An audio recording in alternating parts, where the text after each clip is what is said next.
हाँ तो नमस्कार प्रणाम, हम जेपी यादव। तो आज रउआ लोग के बीच में कुछ समाज के बात करे जाता नहीं तो रउआ लोगन से का छुपल हो कि व्हाट्सअप चलाते हो कि लोगन आ फेसबुक पर तो मैंने पूछा कि एकदम वायरले रहता।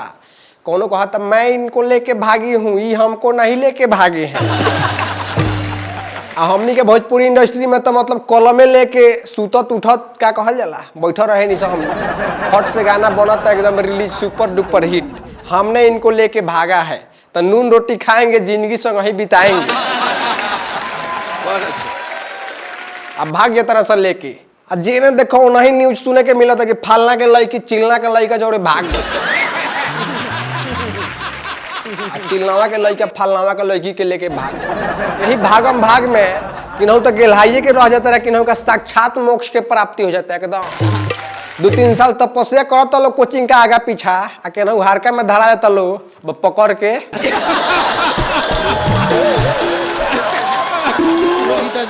खलास। तो यही बात यही बात पर हम कुछ लिखले बानी भाई लोग खातिर कि भैया सुनो लोगन कि शादी से पहले तो आशिकों को प्यार का एहसास होता है। जाने का पीछा पगलाइल बारो लोगन ओकरा बारे में कुछ जान जा लोगन कि आखिर मिले वाला का बालात जूता मिली और कुछ भेटाए वाला बा ना। तो यही सब बात तो है अंतिम ज्ञान लिखले बानी कुछ कि शादी से पहले तो आशिकों को प्यार का एहसास होता है।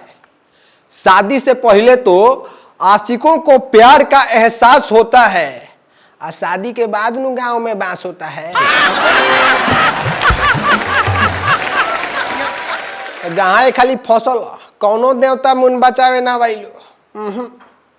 तो ऐसा ऐसा घटना जेकरा जोड़े भी घटत हुई हकीकत बात हम बताओ तनी। जौना का प्यार में तो लोगन पगलाइल बड़ो लोगन ओकर सच्चाई सुनो लोगन कि किन्हू के 8 बजे, किन्हू के 10 बजे, किन्हू के 8 बजे, किन्हू के 10 बजे, किन्हू के 12 बजे ले याद करतिया। आ जौना के पीछे तू पगलाइल बड़ो उ खाली तोहरे ना तारा जैसा 4-5 जना के जिंदगी बर्बाद करत।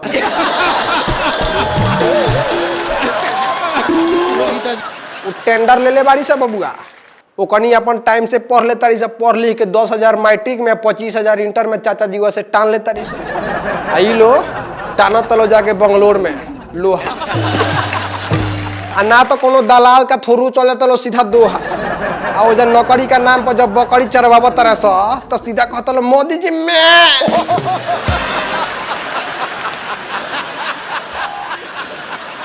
आऊं। तने से मोदी जी कहते रहे कि आऊं लेकिन कुछ पैसा वैसा 2-3 साल में कमा के लाऊं देश में। घर के लोग 1.5-2 लाख रुपया खर्चा के लिए आवे दी चरावा लोगन बकरी। ये हाल बात प्यार मोहब्बत ये सब चलत का करे समाज में। लड़का सब कहत रहे कि पढ़ाई लिखाई जाओ भाड़ में, कमी ना होके के चाहिए प्यार में। नॉट बाल्टू जहाँ कहल तो कहते ना ना ना ना ये सब फालतू बात हमरा सामने मत करो लोगन। हमनी प्यार करे सब, हाँ सच्चा प्यार करे ले हमरा से एकदम ओरिजिनल सच्चा प्यार। एक दूसरा खातिर जान दे पर तैयार बने सो। हाँ एकदम व्हाट्सएप के शेर पढ़ के पगलाए तरह सो कि चांदनी चांद से होती है सितारों से नहीं, आ मोहब्बत एक से होती है हजारों से नहीं। हम तो सुननी तो कहनी अरे बाप ये बबुआ कौना दुनिया में बा। अभी लड़का राम तो पूछ जाए कि प्यार में पगलाइल बने आ लड़की लिपस्टिक मार के एकदम इंस्टाग्राम पर लाइन में लगैले भी है कि कौना कौना के सिलेक्ट करी रे प्रोफाइल चेक करत। अच्छा 4 जगह का जोड़े फोटो लगैले बा मलगर और 15-20 जना से बतियातिया एकदम पगलाइल बने। बाबू रिप्लाई इतना लेट क्यों कर रही हो, किसी और से बतिया रही हो का? पहले होने से एकदम मीठा मीठा आवाज में 2 मिनट बाद भेजतिया कि नहीं बाबू नहीं मैं तो रील देख रही हूँ। रील देख रही हूँ ये घाचा का पता बा कि उ रील ना पैसा वाला दिल देखतिया। इनका लगे पैसा का नाम पर पूछ जाए कि 1500 कर्जा बा देह पर। रोहितवा के रिचार्जो कराई है तो रोहिते भैया कराई है ना तो बस वाईफाई मांग मांग के घींचत रहे दिन।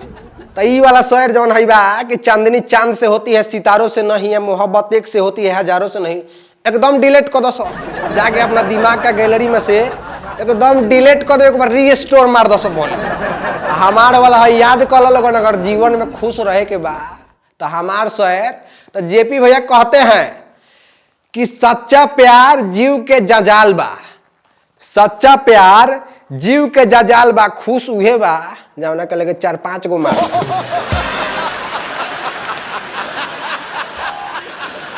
बुझाइल तो एकदम लाइन लगा दो सर, लेकिन सच्चा प्यार ना, पढ़ाई लिखाई पर ध्यान दो लोगन। एगो जाई तो दोसर तो रही रे बुड़बो, ना तो एक एगो से प्यार करत करत जहाँ ओकरा से लव मैरिज बियाह कैल कि हई सुन कि प्यार के सपना देखा के तहरा जिंदगी के हसीन बना दी, प्यार के सपना दिखा के तहरा जिंदगी के हसीन बना दी, या ओकरा से जहाँ लव मैरिज बियाह कैल कि तहरा के आदमी से मशीन बना दी। एकदम आदमी बन जाइब, बुझ जा कि साया फिचत फिचत तहार काया पलट जाइए। तो आशिक लोग खातिर अंत में यह कहे कि लड़की सबके आपन अजब गजब के अदा होला, लड़की सबके आपन अजब गजब के अदा होला, और कनी के सबसे बड़का आशिक उहे होला जे सबसे बड़का गधा। तो बस बात के जो खत्म करो लोगन, अच्छा लगा लोगे तो लाइक शेयर सब्सक्राइब करो लोगन, शेयर करो लोगन भाई, सबसे ज्यादा शेयर करो लोगन। कौनो तो बाची कटा जी ना तो बेचारा हमनी के भाई पटीदार के।